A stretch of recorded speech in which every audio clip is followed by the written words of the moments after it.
I'm the CEO of Green Dreams Tech Limited and Arkea Kenya Limited, both companies dealing with farmer education and soil conservation, soil microbiology.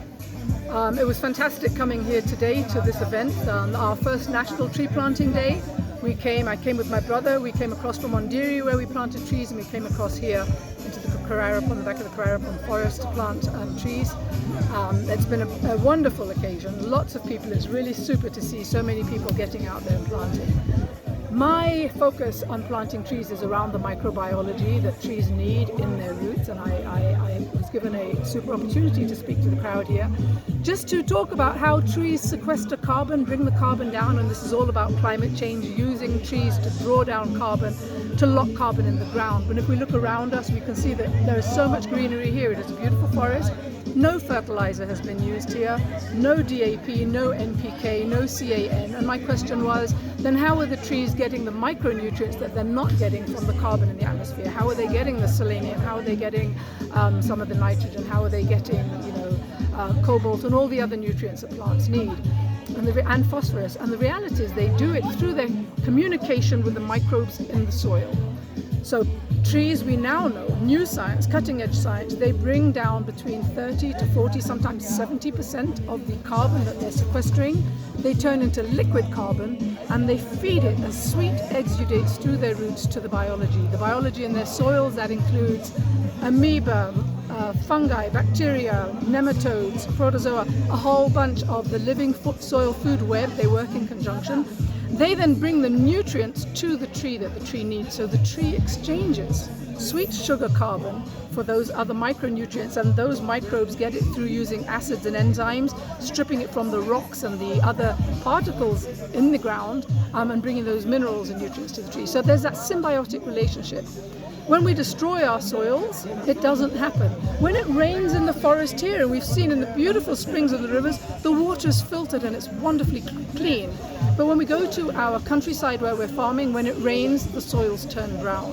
And that's because our process of agriculture is damaging the biology in the soils. It's killing the biology, in fact. The effects, the glues that the biology make, the micro aggregates, soil aggregates, and the macro soil aggregates are destroyed to the extent that the soil moves. The soil doesn't move in a forest. It builds through that connection between the plants, in this case the trees, and the biology.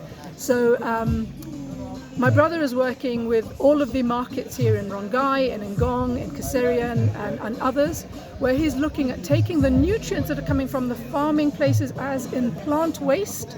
So in the marketplace there's a lot of waste that comes out as vegetables and fruits that are either not good enough for market, or even the packaging that they've come in, banana leaves. And he's composting those. By composting, we're using biology to break down the nutrients, the same way you see it happening in the forest with the leaves. We're using the biology, we're inoculating biology into compost, using it to create the biology, and then bring that biology and nutrients back into plant and forests. So creating that circular economy where we're saying nutrients are picked up at every level, biology is the catalyst and in fact the symbiotic way that plants use those nutrients. So by getting the biology into the ground when we're planting trees is critical, because then the trees are not just planted where there may be no biology, they're planted in there with their friends that are going to go and get them the other nutrients, and they have a higher chance of success. The soil food web is what it's all about.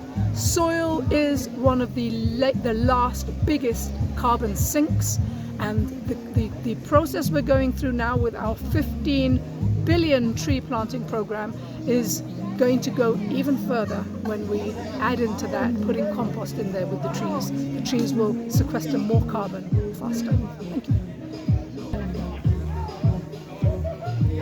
I'm one of only 2 certified soil food web lab technicians in Kenya. Actually, wait, stop. 14 certified soil food web lab technicians on the African continent. The Soil Food Web, Dr. Elaine Ingham's school, which is based in Oregon in the States, is a fantastic school teaching online cutting-edge science around soil microbiology. There's new science that we don't know, that we did not know in the past, that is now coming to the fore.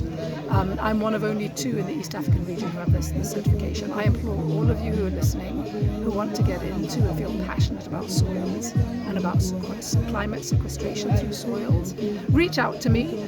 You can reach out to me on info@greendreams.co.ke, or send me contact me on WhatsApp. My telephone number is 0721 100 001. I have classes that I'm starting in January. I run 4 classes. They're 3-month-long classes every year. Each class is 3 months long. It's over Zoom. It's free. It starts from 7 p.m. till 8:30 p.m. every Tuesday for 12 sessions. And I will teach you about soils. I will teach you about soil biology, and you will never look at soils the same way as you do now. You will look at soils differently ongoing. So reach me, join my classes, and lovely chatting to you. Bye-bye.